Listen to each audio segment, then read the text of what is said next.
தமிழ்நாட்டில் உள்ள அரசு நடுநிலை, உயர்நிலை மற்றும் மேல்நிலை பள்ளிகளில் ஓவியம், கணினி, தையல், உடற்கல்வி ஆகிய பாடங்களை கற்றுத்தருவதற்காக அனைவருக்கும் கல்வி இயக்கத்தின் கீழ் 16,549 பகுதி நேர ஆசிரியர்கள் நியமிக்கப்பட்டனர். கடந்த 11/11/2011 அன்று தமிழக அரசு பிறப்பித்த ஆணை 177 படி வேலை வாய்ப்பக பதிவு மூப்பு அடிப்படையில் நேர்காணல் மூலம் பணியமர்த்தப்பட்ட இவர்களுக்கு பகுதி நேர ஆசிரியர்கள் என்ற முறையில் குறைந்தபட்சம் வாரத்திற்கு 3 நாட்கள் மட்டும் பணியாற்றினால் போதுமானது என்றும் இதற்காக இவர்களுக்கு மாதம் 5,000 ரூபாய் தொகுப்பூதியம் வழங்கப்படும் என்றும் அப்போதைய தமிழக முதல்வர் ஜெயலலிதா அறிவித்தார். கடந்த 12 ஆண்டுகள் கடந்த இவர்களுக்கு 5,000 ரூபாய் மட்டுமே உயர்த்தப்பட்டு தற்போது 10,000 ரூபாய் மட்டுமே சம்பளமாக பெற்று வருகின்றனர். பகுதி நேர பணியாக இருந்த போதிலும் ஒரு சில ஆண்டுகளுக்கு பிறகு பணி நிரந்தரம் செய்யப்படுவோம் என்ற தமிழ்நாடு அரசின் மீதான நம்பிக்கையில்தான் அவர்கள் இந்த பணியில் சேர்ந்தனர். ஆனால் 12 ஆண்டுகள் முடிந்தும் இன்று வரை அவர்களை பணி நிரந்தரம் செய்ய தமிழ்நாடு அரசு மறுத்து வருவது மிகுந்த வேதனைக்குரியது.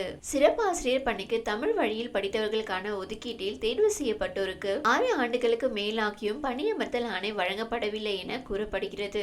இதற்கு பாமக நிறுவனர் மருத்துவர் ராமதாஸ் கண்டனம் தெரிவித்துள்ளார். இது குறித்து அவர் வெளியிட்டுள்ள அறிக்கையில் தமிழ்நாட்டில் அரசு உயர்நிலை மற்றும் மேல்நிலை பள்ளிகளில் உடற்கல்வி, ஓவியம், தையல், இசை ஆகிய பாடங்களுக்கான சிறப்பாசிரியர் பணிக்கு தமிழ் வழியில் படித்தவர்களுக்கான ஒதுக்கீட்டில் தேர்வு செய்யப்பட்டோருக்கு 6 ஆண்டுகளுக்கு மேலாகியும் பணியமர்த்தல் ஆணை வழங்கப்படவில்லை என குற்றம் சாட்டியுள்ளார். பிற பிரிவினருக்கு பணி ஆணை வழங்கப்பட்ட நிலையில் நீதிமன்ற வழக்கு உள்ளிட்ட இல்லாத காரணங்களை கூறி தமிழ் வழியில் படித்தவர்களுக்கு மட்டும் பணி ஆணைகள் வழங்கப்படாதது கண்டிக்கத்தக்கது என்றும் ராமதாஸ் கண்டனம் தெரிவித்துள்ளார். தமிழ்நாட்டில் அரசு உயர்நிலை பள்ளிகள் மற்றும் மேல்நிலை பள்ளிகளில் உடற்கல்வி, தையல், ஓவியம், இசை ஆகிய பாடங்களுக்கு 1,325 சிறப்பாசிரியர்களை தேர்ந்தெடுப்பதற்கான அறிவிப்பை கடந்த 26/7/2017 நாள் வெளியிடப்பட்டு 23/9/2017 நாள் போட்டித் தேர்வுகள் நடத்தப்பட்டதை சுட்டிக்காட்டியுள்ள ராமதாஸ் அதன் அடிப்படையில் தையல், ஓவியம், இசை ஆகிய பாடங்களுக்கான சிறப்பாசிரியர்கள் கடந்த 2019 ஆண்டிலும் உடற்கல்வி சிறப்பாசிரியர் பணியிடங்கள் 2020 ஆண்டிலும் நிரப்பப்பட்டதாகவும் தெரிவித்துள்ளார். ஆனால் தமிழ் வழியில் படித்தவர்களுக்கான 20% இடஒதுக்கீட்டில் தேர்ந்தெடுக்கப்பட்ட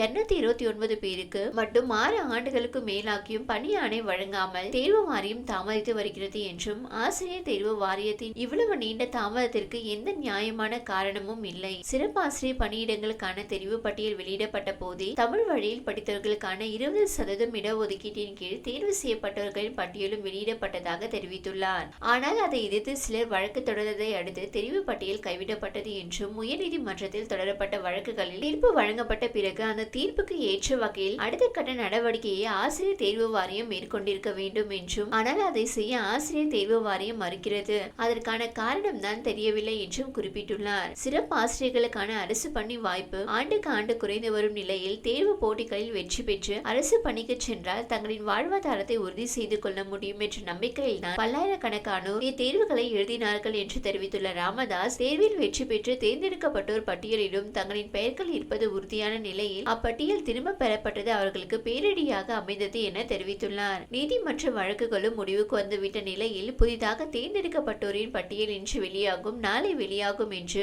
ஒவ்வொரு நாளையும் கடுமையான மன உளைச்சலுடன் தேர்வாளர்கள் கடக்கின்றனர் எனவும் ஆதங்கப்பட்டுள்ளார். அவர்கள் பலருக்கு 40 வயதுக்கு மேலாகிவிட்டதால் வேறு பணிகளுக்கு விண்ணப்பிக்க முடியவில்லை என்றும் அதன் பின் கடந்த 6 ஆண்டுகளாக சிறப்பாசிரியர் பணிக்கு அடுத்த ஆள் தேர்வு அறிவிக்கையும் வெளியிடப்படாததால் எதிர்காலம் என்னவாகும் என்பதை தெரியாமல் தமிழ் வழியில் படித்த சிறப்பாசிரியர்கள் தவித்து வருகின்றனர் என்றும் தெரிவித்துள்ளார். தமிழ் வழி கல்விக்கான இடஒதுக்கீட்டின் அடிப்படையில் தேர்ந்தெடுக்கப்பட்டவர்களுக்கு சான்றிதழ் சரிபார்ப்பு முடிவடைந்து விட்டது.